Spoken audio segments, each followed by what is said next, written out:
बघा याच्यापूर्वी आपण किती प्रश्नापर्यंत आलो होतो? 60 प्रश्नापर्यंत आलो होतो. इथून आपण पुढे जाऊया. काय म्हणते पहा प्रश्न. हा एमपीएससी गट सी मुख्य म्हणजे कर सहाय्यकला विचारलेला प्रश्न आहे 2022 ला. काय म्हणते पाहते. एका महाविद्यालयात एकूण 600 विद्यार्थी आहेत. किती विद्यार्थी आहेत? एकूण 600 विद्यार्थी आहेत. प्रत्येकास एक तर इंग्रजी किंवा हिंदी दोन्ही विषय दिले. एक तर इंग्रजी किंवा हिंदी दोन्ही विषय दिले. जर 75% विद्यार्थ्यांना इंग्रजी व 45% विद्यार्थ्यांना हिंदी विषय दिला असेल तर दोन्ही विषय घेणाऱ्या विद्यार्थ्यांची संख्या काढा. दोन्ही विषय घेणाऱ्या विद्यार्थ्यांची संख्या काढा. एकूण विद्यार्थी किती आहेत? एकूण विद्यार्थी आपल्याकडे 600. आता मला एक सांगा, यामध्ये इंग्रजी विषय एक आहे आणि दुसरा हिंदी आहे, बरोबर आहे ना? आता मला एक सांगा, याच्यापैकी हा जो विषय आहे समजा हा इंग्रजी आहे. कुठला आहे? इंग्रजी विषयामध्ये किती टक्के? जर 75% विद्यार्थ्यांना इंग्रजी. ओके. त्याच्यानंतर मी दुसरा एक विषय घेतोय. तो कुठला आहे आपल्याकडे? हिंदी. हिंदी विषयाला किती पर्सेंट दिले त्यांनी? 45. येईल का लक्षात तुमच्या? आता मला एक सांगा, याच्यामध्ये 75 आणि 45 हे किती पर्सेंटेज झाले? 5 आणि 5 10, 1 राहिला, 8 आणि 4 12, किती झाले? 120. का बरं झाले? 100 पेक्षा जास्त का वाढले? कारण इंग्रजी मधले हिंदीमध्ये आणि हिंदी मधले असे किती जास्त आहेत मग याच्यात? 20%. ओके. म्हणजे हे दोन्ही विषय असणारे किती टक्के आहे? तर कळलं काय? दोन्ही विषय असणारे किती आहे? 20%. आता काय करा, लक्ष द्या. इंग्रजी मध्ये किती आहे? 75. इंग्रजी मध्ये किती आहे? 20 आहे ना. याचा अर्थ फक्त इंग्रजी किती राहील? 55. क्लिअर? त्याच्यानंतर हिंदी किती आहे? 45 पैकी 20 गेले, राहिले किती? हे सर्वांचा जर विचार केला तर बरोबर काय होते आपले? 100. येत्या लक्षात तुमच्या? आता याच्या व्यतिरिक्त त्यांनी म्हटलं काय, तर विद्यार्थ्यांना हिंदी विषय दिला असेल तर दोन्ही विषय घेणाऱ्या विद्यार्थ्यांची संख्या किती? दोन्ही विषय घेणारे किती आहे? याची गरजच नव्हती, पण सांगितलं मी तरी तुम्हाला. 20 हे काय? 20% काय? दोन्ही विषय घेणारे आहेत. मग किती पैकी 20%? मग आपण एक काम करूया, 600 चे किती टक्के काढून घेऊया? 20%. 600 चे किती? 20%. चला काय होईल? 0 0 0 0 कटला. 6 दुणे 12 आणि हा एक 0. म्हणजे उत्तर किती आला पाहिजे तुमचं? जे पर्याय क्रमांक 4 मध्ये दर्शवलेलं आहे. येईल का लक्षात? चला लिहून घ्या व्यवस्थित. एमपीएससी ला विचारलेला हा क्वेश्चन आहे.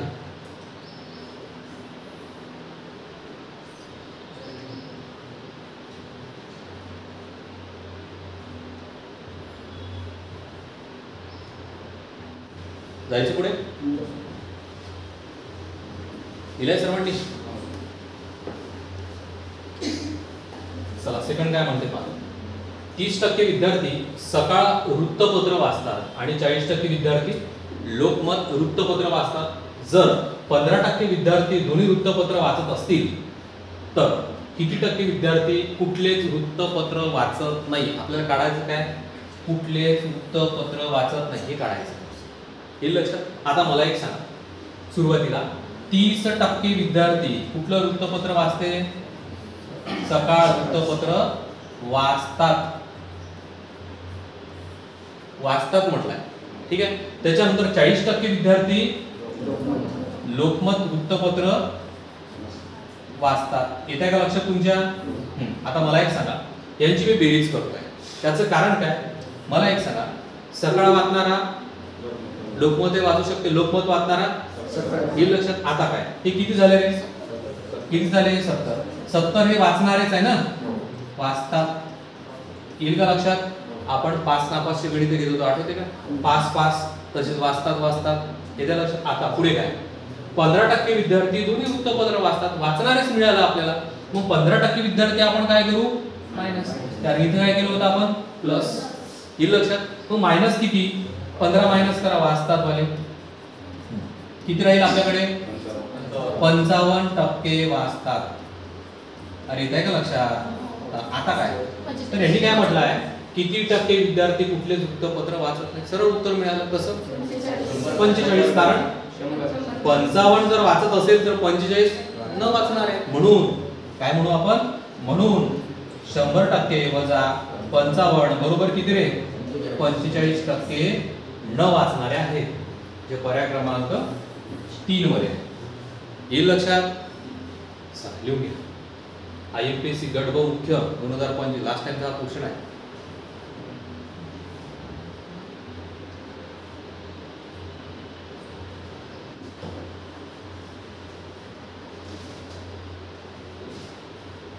ठीक आहे रे,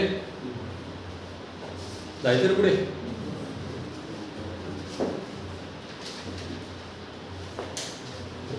एका शाळेतील 2003 ते 2008 या 6 वर्षाच्या कालावधीत उत्तीर्णांची टक्केवारी अनुक्रमे 45, 56, 42, 61, 55 आणि 52 अशी आहे.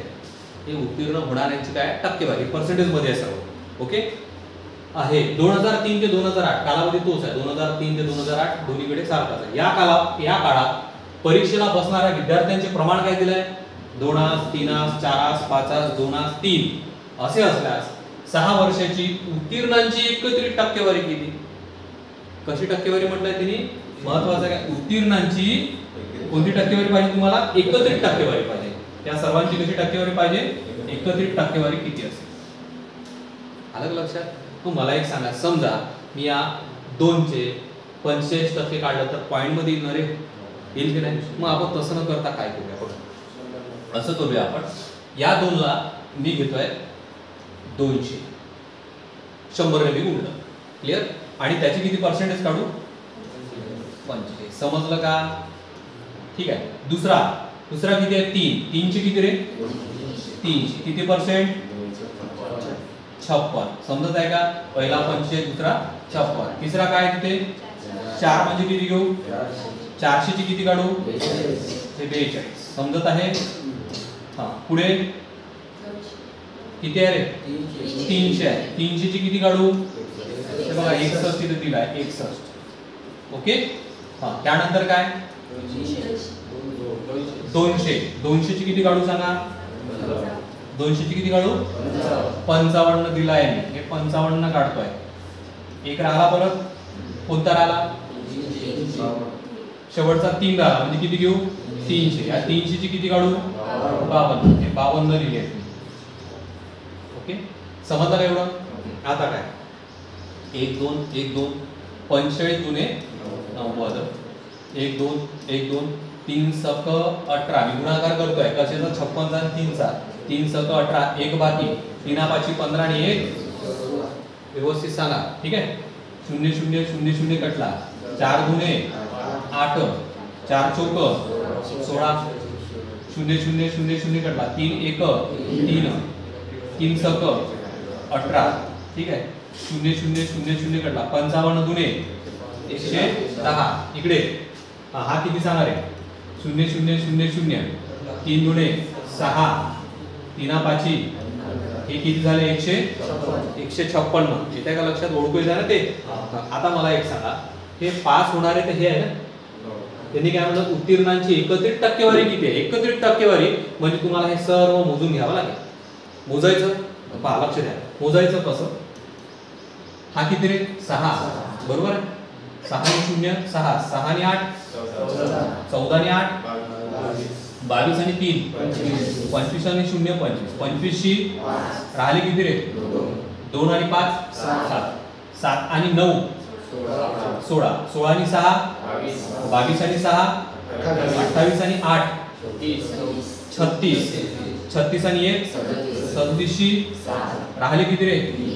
3 आणि हा 1 इथे काहीच नाही. 4 आणि 1 5 आणि 1 7 8. किती झाले? हे झाले पूर्ण 875. किती पैकी?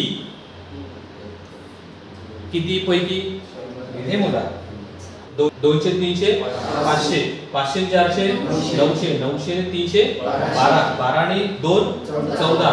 14 आणि किती झाले? 1700. गुणिला किती? पर्सेंटेज पाहिजे ना त्यांना. पण चालाय सांगा रे. 0 0 0 0 कटला. बस याने याला भागायचं. 17चा पाडा सांगा. 17 5 85. किती राहिले? राहिले फक्त 2 राहिले. ठीक आहे. हा 17 एक 17. आता 51 पॉईंट वाला बघा हे बघा इथंच आहे. हे कसं म्हणजे 51 पॉईंट किती हे आपल्या प्रश्नाचं उत्तर असायला पाहिजे. क्लिअर? आणि कळत आहे का? चला व्यवस्थित लिहून घ्या.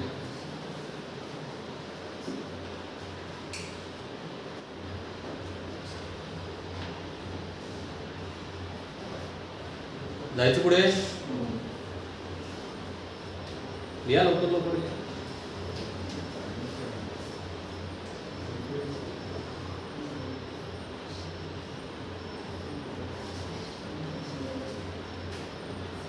ठीक आहे.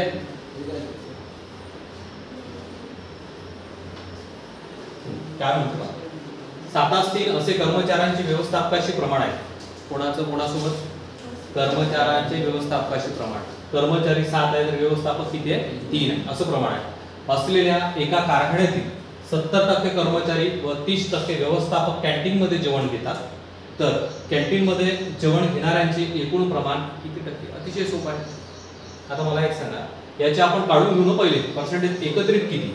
मग मला एक सांगा, हे 7चे मी 700 करतोय, मगाडी केलं ना आपण सेम तसंच. 7चे 700 त्याची किती पर्सेंट काढू नये?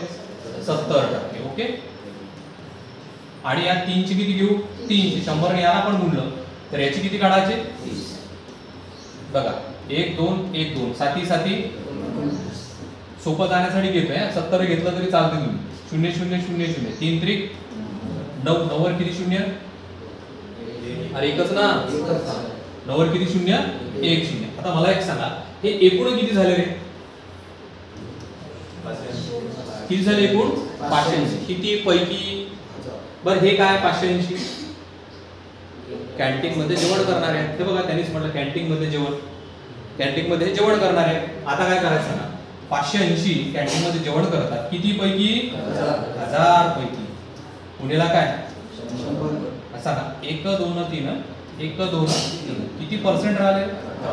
म्हणजे एकत्रित कॅन्टीन मध्ये जेवण करणार आहे हे किती पर्सेंट आहे? तर 58% आहे. किती टक्के आहे? 58. ओके. चला लिहूया.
जायचं पुढे.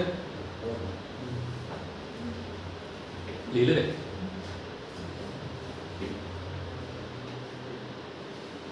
रमेशला कापडाच्या रुपये 1650 बिलावर 14% सूट मिळाली.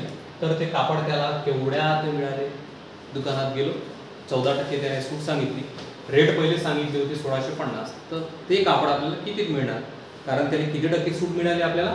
दिले आपल्याला 14%. कुठे विचारला? एमपीएससी तांत्रिकला विचारलेला प्रश्न आहे. पहा लक्ष द्या. काय करता येईल आपल्याला? 1650 वर आपल्याला किती टक्के सूट दिली? म्हणजे 100 पैकी आपण 14 कमी देणार आहे. त्याला किती कमी देणार आहे? 14. हे पर्सेंटेज किती? मग हे किती? 1650 गुणिला किती टक्के काढू? किती टक्के काढू? 86 पाहिजे आपल्याला. 86%चीच ती वस्तू आपल्याला मिळणार आहे कारण 14 त्यांनी कमी केले. मग 0 0 कटला. 5 ने भाग देतो. 5 दुने 10. इथे 5 त्रिक 15 1 5 त्रिक 15 हा कटला. 2 1 इथे 2 चोक 2 त्रिक म्हणजे काय होईल? 33 गुणिले 43. ठीक आहे. यांचा गुणाकार करू आणि फायनल उत्तर काढून घेऊ आपण. सांगा किती होईल? 3 त्रिक 9 3 चौक 12 1 0. परत या 3 ने गुणलं तर हेच येणार किती? 129. हा किती? 9. हा किती? 1101 राहिला 1, किती झाले 4 आणि 1 1400. पहा बरं आहे का, आहे का रे? किती पर्याय? 1400 किती? चला लिहून टाका 1419.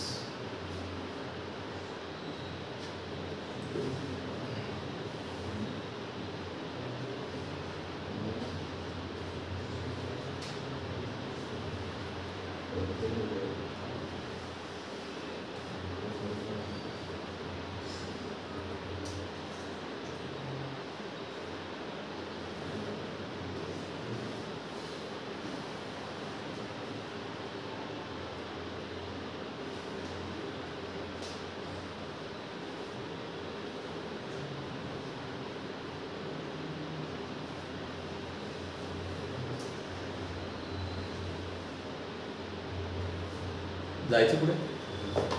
ठीक आहे रे, ठीक आहे.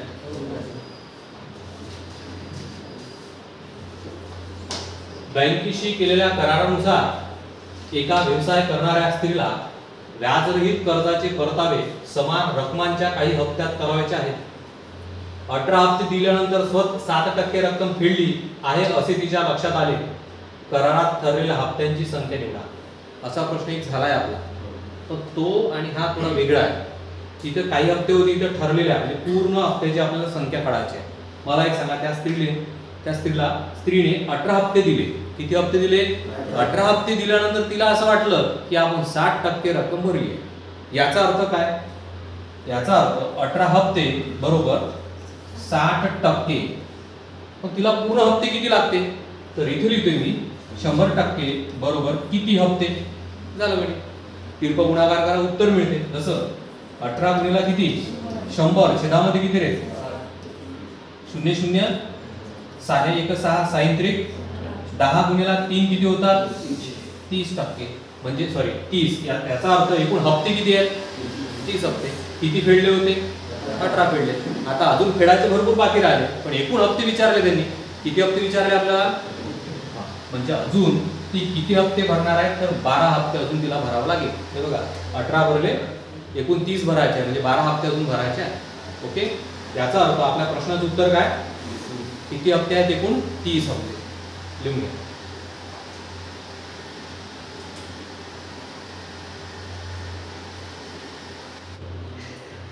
जायचं पुढे. लिहिलं रे सर्वांनी?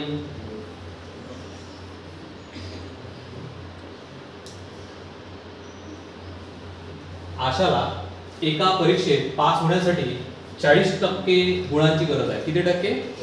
म्हणजे जे बाउंड्री म्हणतो ना आपण, किती टक्क्याचे? 40% गुणांची गरज आहे. तिला 210 गुण मिळतात. तिला पास होण्यासाठी लागणाऱ्या गुणापेक्षा 10 गुण अधिक मिळाले. 210 गुण मिळाले हे ठीक आहे, पण तिला जास्त किती मिळाले? याचा अर्थ पास व्हायला फक्त किती 200 गुण लागत होते तिला. किती लागत होते? मग इथे लक्षात येईल आपल्या पास होण्याची टक्केवारी आहे 40. तिला 210 गुण मिळाले, पण ते 210 गुण काय झाले? तिला पास होण्यासाठी लागणाऱ्या गुणापेक्षा 10 गुण अधिक मिळाले. म्हणजे तिला हे 10 गुण जर कमी मिळाले असते तरीही ती काय झाली असती? पास झाली असती. म्हणजे 40% बरोबर किती गुण? 40% बरोबर किती गुण? येत्या लक्षात. मग यांनी काय म्हटलं तर परीक्षेतील अधिकाधिक गुण किती? म्हणजे सर्वाधिक म्हणण्यापेक्षा अधिकाधिक म्हणण्यापेक्षा काय एकूण गुण किती? म्हणजेच काय इथे लिहितोय मी 100% बरोबर किती. कळलं का? आता सांगा मला, हा 100 गुणेला किती रे? तो 200 आणि छेदामध्ये किती रे? बस झालं रे. सांगा 0 0 कटला. 4 5 20. 5 गुणेला 100. बरोबर पर्यायामध्ये काय का? पर्याय नाही. लिहून टाका. एक पर्याय आपण तयार करू. चला 500. बाकीचे पर्याय कोणी तयार करायचे? तुम्ही तयार करा. चला लिहून.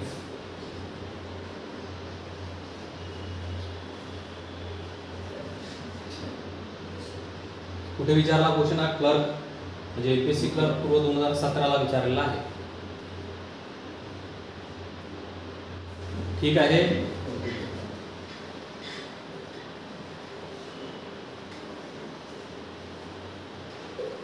शीतल आपल्या मासिक पगाराच्या 10% रक्कम कपड्यावर खर्च करते. खर्च करते म्हणजे कमी झाली. शिल्लक रकमेपैकी 10% रक्कम प्रवासावर खर्च करते. जर तिचा पगार 6,000 रुपये असेल तर तिची बचत किती? टॅक्स असिस्टंट पूर्व परीक्षा 2017 विचारलेला क्वेश्चन आहे. किती हजार आहे तिचा पगार? 6,000 पैकी ती खर्च करते. सुरुवातीला किती रक्कम खर्च केली तिने? 10% केली तर तिच्याकडे किती टक्के शिल्लक राहिली? 90 राहिली. परत दुसऱ्यांदा त्याच रकमेपैकी ती किती करते? अजून 10% करते. म्हणजे किती टक्के रक्कम शिल्लक राहिली? कळलं का रे? हे कोणती रक्कम आहे? शिल्लक. शिल्लक आहे कारण आपल्याला काय म्हणलं बचत किती, ते बचत म्हणजे शिल्लक काढत आहे आपण. क्लिअर? आता काय 1 2 3 4 1 2 3 आणि हा एक 4 हा 6 9 किंवा असं करा हा 6 असं लिहून घ्या 9 9 81 वर 1 0 हा देऊन द्या. आता यांचा गुणाकार करू. ठीक आहे 6 0 0 6 1 6 6 8 असा पर्याय आहे का बघा 4860 पर्याय क्रमांक किती? चला लिहू. ठीक आहे रे. अडचण असेल तर विचारा.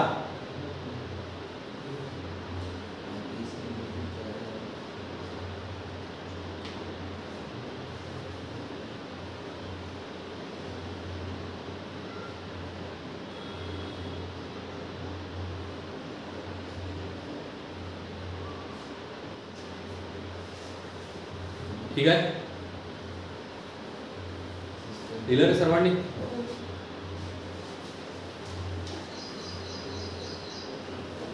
या लवकर लवकर द्या.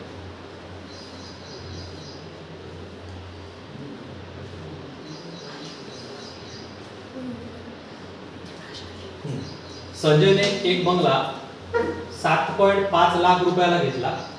तो बंगला किती रुपयांना विकला म्हणजे संजयला 12.5% नफा होईल. 12.5% नफा होईल. एक बंगला किती रुपयाला? लक्ष द्या. एक बंगला कितीला? 7 लाख 7.5 लाख म्हणजे काय? 7.5 म्हणजे काय? 7,50,000. आता मी असं लिहितोय बघा 7,50,000 1 2 3. ओके हे म्हणजे काय तर 100%. हे म्हणजे काय? त्याला नफा किती पाहिजे? 12.5%. मग 100 वर 12.5 वाढवा 112.5. आलं 100% म्हणजे हा तर 112.5% म्हणजे किती? झालं उत्तर निघालं. काय करायचं सांगा? तिरपा गुणाकार सांगा. 7 लाख किती रे?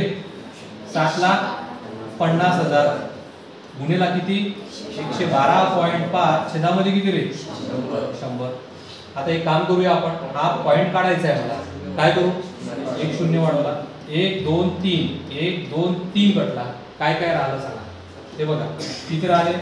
750 गुणिला 1125. पॉइंट तर निघाला होता ना आपला. यांचा गुणाकार करा आणि फायनल उत्तर सांगा. जसं बघा इथे घेतोय 1125 ला किती गुणू आपण? फक्त 75 आणि 0 नंतर देऊन चालेल. 5 5 2 बाकी 5 दुने 10 आणि 2 1 बाकी 5 1 5 आणि 1 5 1 5 0 7 5 35 3 बाकी 7 दुने 14 14 आणि 3 17 17 7 राहिला किती? परत 7 1 7 आणि 1 परत 7 1 बरोबर आहे रे? सांगा हे किती? हा किती? हा 1303 राहिला किती? 8 आणि 6 राहिला किती? आणि हा 8 1 0 याच्यावर देऊन देऊ. हा पर्यायामध्ये आहे का? आहे का पर्यायामध्ये? चला लिहून घ्या. किती? 8,43,700 किती? 50. पर्याय क्रमांक किती? 2. ठीक आहे रे? चला व्यवस्थित लिहून घ्या.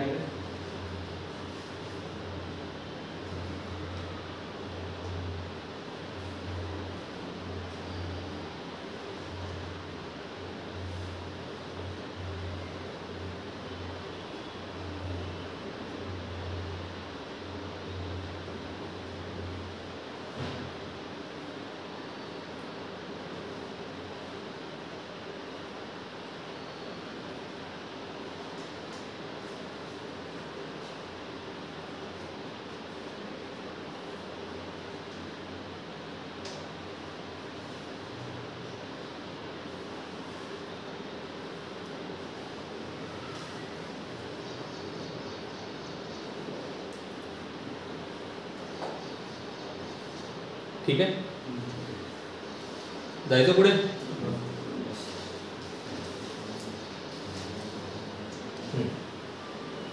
जर ए चा पगार बी पेक्षा 20% कमी असेल तर बी चा पगार ए पेक्षा किती टक्क्यांनी जास्त असेल. हा तर एमपीएससी क्लर्कला विचारला 17ला, पण सरळ सेवेमध्ये बिनधास्त हा प्रश्न विचारला जाते, बरेचदा विचारला. आता हे चलनाचं गणित असल्यासारखं आहे, चलन. मग आपण कसं करायचं, जेव्हा ए चा पगार बी पेक्षा 20% कमी असेल तर बी चा पगार ए पेक्षा किती टक्क्यांनी जास्त असेल, काय करा,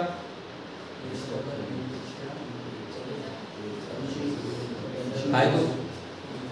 कमी म्हणजे काय ते तुम्हाला सांगितलं होतं, जेव्हा कमी असेल तेव्हा काय करायचं मायनस, जास्त असेल तेव्हा. पण ते कसं, समजा 100 वर किती वाढले तर 20, मग या 100 मधून किती वजा करायचे बरोबर, आलं लक्षात. 20 मायनस का बरं, कमी. आणि जर जास्त असेल तर चलनाचं गणित आहे, 100 वर 20 तर बघ 100 मधून कमी केल्यावर किती असं ते असते. मग आता काय सांगा, 100 गुणिला 20 छेदामध्ये किती रे, 0 0 बे एक बे बे चोक, 4 ने 100 ला भाग आहे किती, 4 ने 100 ला जर भागलं किती निघते, 25%. हे आपल्या प्रश्नाचं उत्तर आहे. किती टक्के,